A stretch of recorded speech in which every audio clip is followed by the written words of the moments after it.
A local family is mourning after their mother's sudden diagnosis of a rare, rapidly progressing terminal disease. Her prognosis was less than 6 months to live. In the giving spirit of their mother, though, Janice Torres' family wants to raise awareness around what she's gone through so that others do not feel alone. It's really beautiful, and actually it was my second time here. This is Montebello resident and mother of 4, Janice Torres. Unbeknownst to us at the time, she had just received a life-altering diagnosis 11 days prior. My son David gave her a call and asked her where she was. All she could describe for him was that there's grass and there's kids. We kind of thought it was related to just some lack of sleep.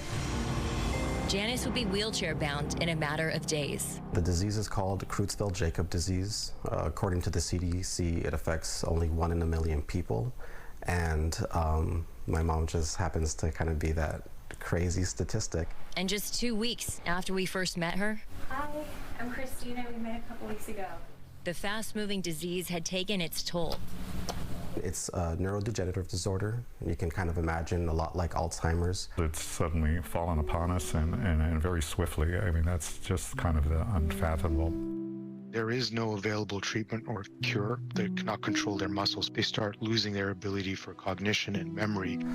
It's a big question, you know, whether she recognizes us, if she knows where she's at. There is no active research being done in the United States as to treatments. It's scary to think that there's something that can be this devastating and there's no one looking at it.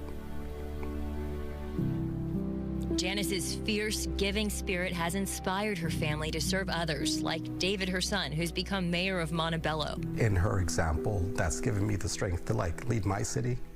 It's given me the strength to go through some incredible challenges, but she was a trailblazer. She always pushed us to go out there and, you know, find adventure and enjoy life. Her little saying used to be like, let's just go check it out. It was always a lot of fun being in the car with her because you just never knew where you were going to end up.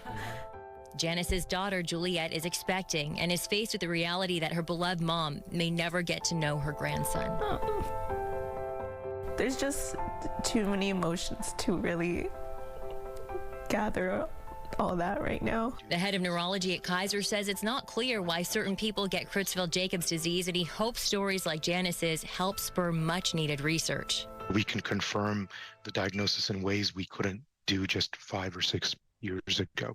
This unthinkable ordeal has reminded the Torres family to appreciate every moment. Janice is the love of my life. It's been an effort to squeeze as much out of life as possible in as little time as we have. It's been a joyful experience, but it's also been very frightening in that, you know, we're racing a clock here. We don't know how long that clock is going to go. I have really been struck by, you know, how wonderful community can be when people realize that there's someone in need.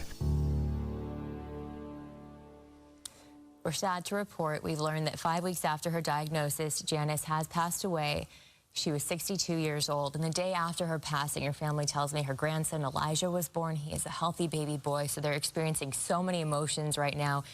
I want to thank you to the Torres family for letting us tell your story. And if you at home would like to learn more or donate to supporting families dealing with this disease, you can visit CJD Foundation, which is on your screen.org.